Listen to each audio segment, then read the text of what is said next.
உங்கள் தந்திவன் தொலைக்காட்சியில் பிரம்மாண்டமான காட்சி அமைப்புகளுடன் சாணக்கிய தந்திரம் தினமும் இரவு 8 மணிக்கு.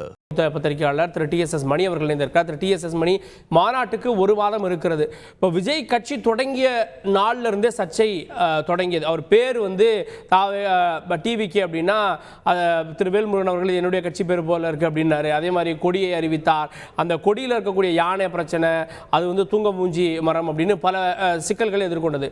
மாநாடு இந்த மாதம் நடப்பதாக எல்லாருமே பேசின நிலையில ஒரு மாதம் தள்ளி போயிருக்கிறது. இது சரியான திட்டமிடலா? மாநாடு பற்றிய எதிர்பார்ப்புகள் என்ன? இல்ல, மாநாடு தள்ளி போவது என்பதுதான் யதார்த்தத்திய தேவை. அது தொண்டர்கள் அப்பதான் அதற்கான வேலைகளை செய்ய முடியும்.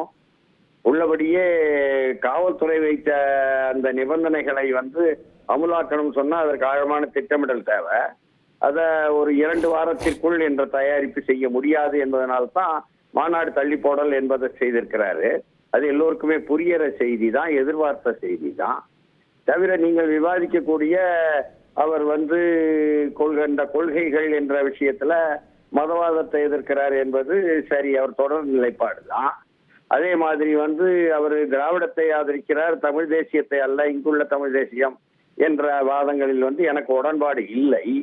உள்ளபடியே திராவிடமும் பெரியாரும் தான் தமிழ் இனத்தினுடைய உரிமைக்காக, தமிழ் தேசியத்தினுடைய விடுதலைக்காக இருந்ததாக அவர்கள் பரப்புரையாளர்கள் பக்கம் உறுதியாகவும் ஆழமாகவும் ஆதாரபூர்வமாக பேசிக்கிட்டு இருக்கிற காலம் என்பதையும் கணக்கில் எடுக்கணும்.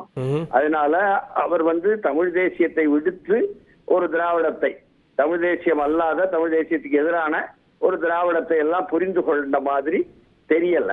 அப்படி ஒரு யதார்த்தமும் இருப்பதாக தேடினாலும் கிடைக்கல. அதனால அவர் பெரியாரை ஏற்றுக்கொள்வது என்பது சாதி ஒழிப்பு என்ற விஷயம் வருது, பெண்ணுரிமை என்ற விஷயம் வருது. அது மட்டுமல்லாமல் இந்தியா என்ற ஒன்றியத்தில் சிறைப்பட்டு கிடக்க கூடாது என்ற விஷயம் வருது.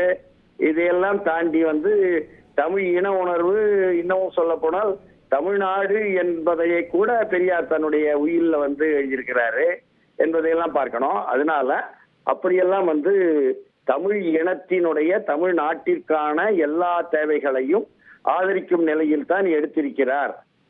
யாரையும் எதிர்த்து அந்த தமிழ்நாட்டு நலனை முதன்மைப்படுத்துவதில், தமிழ் மக்கள் நலனை முதன்மைப்படுத்துவது என்பதுதான் எடுத்திருக்கிறார் என்பதுதான் புரியுது அவருடைய செயல்பாடுகள்ல.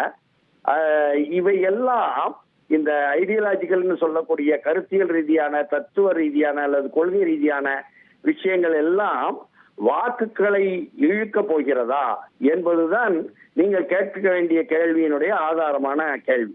உள்ளபடியே இவையெல்லாம் ஒரு இயக்கம் தமிழ்நாட்டில். ஒரு சித்தாந்தத்தை எடுத்தா இன்னொரு சித்தாந்தம் சார்ந்தவர்கள் வாக்களிப்பார்களா அப்படின்னு இப்ப பெரியாரியத்தை எடுக்கிறார் அப்படின்னா இந்துத்துவ வாக்குகள் வருமா, இன்னும் சொன்னா பாஜக ஆதரவு வாக்குகள் வருமான்ற சந்தேகம் இருக்கிறப்போ யாரையும் பகைத்து கொள்ளாமல் எல்லாருக்குமே நட்பு பாராட்டக்கூடிய ஒரு புது முயற்சியா ஏன் இருக்காதுன்னு பாக்குறீங்க?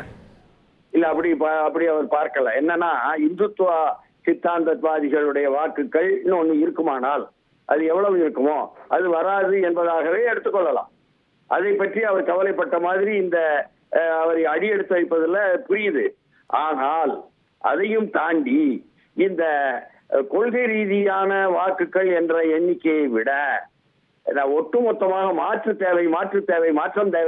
தேவை என்ற பரந்துபட்ட மக்களுடைய வாக்குகள் என்பதைத்தான் அவர் குறிவைக்கிறார் என்பதுதான் அதுல புரியணும். என்னன்னு சொன்னா, இருக்கிற கட்சிகளை கண்டு போர் அடிச்சு போச்சுன்னு நினைக்கிறான். அவனுக்கு உடன்பாடு இல்ல, ஒவ்வாமை இருக்கிறது என்று பரந்துபட்ட வாக்காளர்களை தாண்டி போர் அடிச்சுட்டாங்க. மாறி மாறி கீழல் விழுந்த இசைத்தட்டு மாதிரி சண்டை போட்டுக்கிறாங்க. அப்படி இருக்கும் பொழுது மாற்றம் தேவை என்பதுதான் விஜயகாந்தையும் தூக்கி விட்டுச்சு பொதுமக்கள் மத்தியில. அதே மாதிரி மாற்றம் தேவை என்ற விஷயத்தில் தான் அதிகமாக அவர் எதிர்பார்க்கக்கூடிய வாக்குகள், பரந்துபட்ட மக்களுடைய வாக்குகள், இளைஞர்களுடைய வாக்குகள். இளைஞர்கள் குறிப்பாக கடந்த கால கட்சிகளை காலாவதியான கட்சிகளாக தங்கள் மனதுக்குள் புரிஞ்சு வச்சிருக்கிறாங்க. இவையெல்லாம் சேர்ந்துதான் அவருக்கு அணிதரலும். உங்கள் தந்திவன் தொலைக்காட்சியில் பிரம்மாண்டமான காட்சி அமைப்புகளுடன் சாணக்கிய தந்திரம் தினமும் இரவு 8 மணிக்கு.